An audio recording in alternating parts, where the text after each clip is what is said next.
নমস্কার, আমি অলোক বিশ্বাস। আপনারা দেখছেন সত্যের সন্ধান। কৃষ্ণনগরে গুলি, বাড়িতে ঢুকে কলেজ ছাত্রীকে গুলি করে খুন, অভিযোগের আঙুল কাঁচরাপাড়া এক যুবকের বিরুদ্ধে। পুলিশের দাবি দুজনের আগের থেকেই পরিচয় ছিল।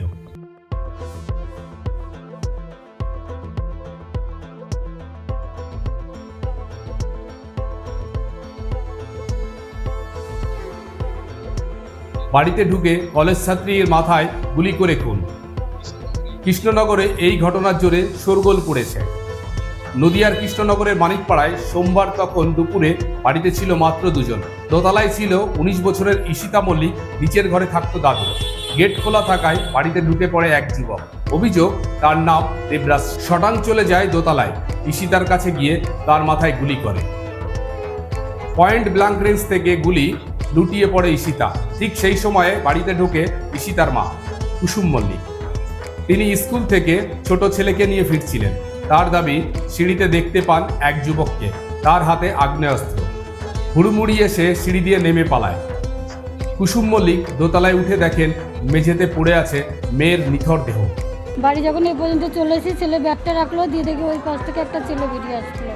আমি বলছি, কে তুমি? দিয়ে বলছে, আপনার সাথে কথা আছে। আমি বলছি, কি কথা? আগে বাইরে যাও, তারপরে কথা হবে। যেই বলেছি, আর পিছনে হাতটা বের করে আমাকে ফায়ার করলো। দুটো ফায়ার করার পরে আমার ছেলে দৌড়ে ঘরে গিয়ে দরজাটা বন্ধ করে দিয়ে অনেকক্ষণ ধাক্কাধাক্কি হয়। ধাক্কাধাক্কি হওয়ার পরে তারপরে মানে যখন বুঝতে পারলাম যে আর ধাক্কাধাক্কি হচ্ছে না, ছিটকিনি দিয়ে আটকে দিয়ে, তারপর আমি বলছি, কারণ তুই দিদি কোথায়, দিদিকে দেখ। তারপর পিছন দিয়ে গিয়ে দেখে আমার মেয়ে এভাবে পড়ে আছে। বাড়িতে নিচে ছিলাম, খানিক পরে দেখি ফট করে একটা আওয়াজ হলো। আওয়াজ হওয়ার পরে আমার নাতি স্কুল থেকে বাড়ি আসার পরে জানতে পারা গেল যে এই অবস্থা। বন্দুক মেরে গুলি করেছে। আমার নাতিদের গুলি করতে যাচ্ছিল, আমার বৌমাকে গুলি করতে যাচ্ছিল। তারপরে বেরিয়ে চলে গেল। গুলিটা লাগলো কার? আমার নাতনির গুলি মাথায় লেগেছে। কে করলো গুলি? গুলি কাঁচরাপাড়া একটা ছেলে, ওরা চেনে, সেই ছেলেরাই এসে গুলি করে। শুধু একটাই জানা গেছে যে আগে থেকে পূর্ব পরিচিতি রয়েছে, যিনি ভিকটিম আছেন তার সাথে পূর্ব পরিচিতি রয়েছে, সেই সূত্র ধরেই আমরা এগোচ্ছি। কাঁচরাপাড়ায় একই স্কুলে পড়াশোনা সেখান থেকেই বন্ধুত্ব আর প্রেম। সেই প্রেমের ফাটল ধরতে গিয়েই কলেজ ছাত্রীর বাড়িতে ঢুকে গুলি করে তাকে খুন। কিন্তু অভিযুক্ত যুবক আগ্নেয়াস্ত্র পেল কিভাবে? উত্তর খুঁজছেন তদন্তকারীরা।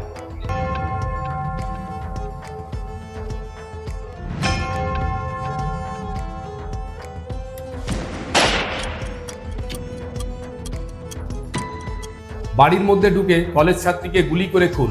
কৃষ্ণনগরের এই ঘটনায় শোরগোল পড়ে গেছে। তদন্তকারীরা জানতে পেরেছে, কয়েক বছর আগে কাঁচরাপাড়ায় থাকতো ঈশিতা মল্লিক। ২০০৩ সালে সেখানে স্কুল থেকে 12 পাশ করেন। ঈশিতার স্কুলেই পড়তো দেবরাজ সিং। সেই সূত্রেই দেবরাজের সঙ্গে ঈশিতার বন্ধুত্ব, তারপর বন্ধুত্ব থেকেই প্রেম। গোলমাল বাঁধে ঈশিতার 12 পাশের পরেই। তখন তিনি কৃষ্ণনগরের বাড়িতে চলে আসে। তদন্তকারীদের দাবি, এই সময় থেকেই দুজনের সম্পর্কে ফাটল ধরে। কাঁচরাপাড়ায় আমরা আগে থাকতাম। আগে ওখানে মোটামুটি 18 সাল থেকে ছিলাম, 23 পর্যন্ত ছিলাম। মানে ও 12 হওয়ার পরে এখানে আবার চলে এসেছি। পুলিশ প্রাথমিক তদন্তে জানতে পেরেছে, দেবরাজের সঙ্গে সম্পর্ক রাখতে চাইছিল না ঈশিতা। সম্ভবত সেই আক্রোশেই তাকে খুন করে দেবরাজ।